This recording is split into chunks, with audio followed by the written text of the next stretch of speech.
Cricket শুধু খেলা নয়, এটা এখন অনেকের জন্য উজ্জ্বল ক্যারিয়ার, জনপ্রিয়তা আর কোটি টাকার আয়ের উৎস। জাতীয় দলের একজন ক্রিকেটার ঠিক কত টাকা আয় করেন, প্রতি ম্যাচে কত টাকা মেলে, তাসকিন আহমেদ কেন এত জনপ্রিয় এবং A plus category cricketer, Liton, Miraz, Mushfiq সহ সাবেক তারকারাই বা কেমন আয় করেন।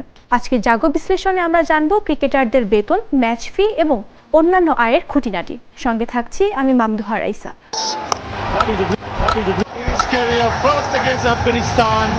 বর্তমানে বাংলাদেশ জাতীয় দলের সবচেয়ে দামি ক্রিকেটার হলেন পেসার তাসকিন আহমেদ। 2025 সালের কেন্দ্রীয় চুক্তিতে একমাত্র এ প্লাস ক্যাটাগরি ক্রিকেটার হিসেবেই আছেন তিনি।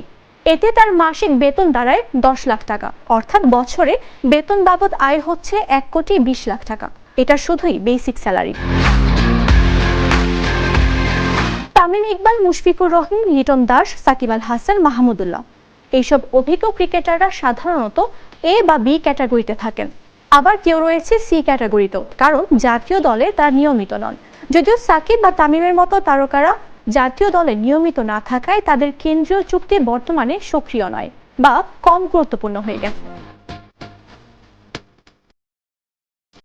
এবার আসি ম্যাচ ফির কথায়। প্রতিটি ম্যাচের জন্য ক্রিকেটাররা আলাদাভাবে পারিশ্রমিক পান। টেস্ট ম্যাচ 6 লাখ টাকা, ওয়ানডে ম্যাচ 3 লাখ টাকা এবং টি-20 ম্যাচ 2 লাখ টাকা। ধরুন কেউ বছরে 8টা টেস্ট, 15টা ওয়ানডে আর 20টা টি-20 খেললেন, তাহলে ম্যাচ ফি থেকে বছরে আয় হবে প্রায় 40 থেকে 50 লাখ টাকা। এছাড়া জাতীয় দলের বাইরে বিভিন্ন লিগে খেলেও ক্রিকেটাররা মোটা অঙ্কের টাকা রোজগার করেন। বাংলাদেশ প্রিমিয়ার লিগে কেউ কেউ পান 50 থেকে 70 লাখ টাকা পর্যন্ত পারিশ্রমিক। বিদেশি লিগেও খেলেন অনেকে। সিপিএল, এলপিএল, আইএল, টি-20 এমনকি আইপিএল এ সুযোগ পেলে আয় হয় কোটি টাকা। তবে বিসিবি নো অবজেকশন সার্টিফিকেট পলিসিতে বেশ করা। খেলোয়াড়দের বিদেশে খেলতে হলে বোর্ডের অনুমতি নিতে হয়। এটা মূলত জাতীয় দায়িত্বকে অগ্রাধিকার দিতে এবং অবৈধ লিগ থেকে দূরে রাখতে। আরও একটি বড় আয়ের উৎস হলো ব্র্যান্ড স্পন্সরশিপ ও বিজ্ঞাপন। সাকিব, মুশফিক, লিটন কিংবা মিরাজ, এদের অনেকেই বড় বড় ব্র্যান্ডের অ্যাম্বাসেডর।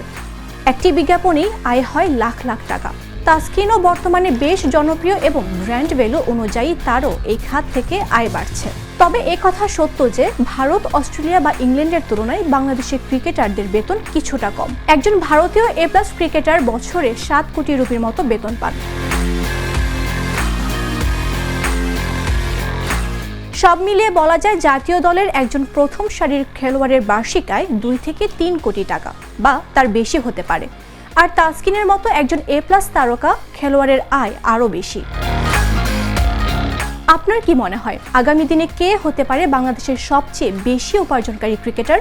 কমেন্টে জানাতে ভুলবেন না। দেখা হবে পরবর্তী ভিডিওতে। ততক্ষণে ভালো থাকুন, সুস্থ থাকুন, ক্রিকেট ভালোবাসুন।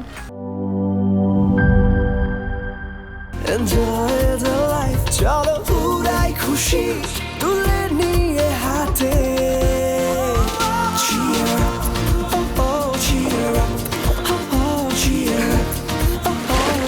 চিল হবে রিফ্রেশিং মুডে। চিয়ার আপ, চলো উড়াই খুশি।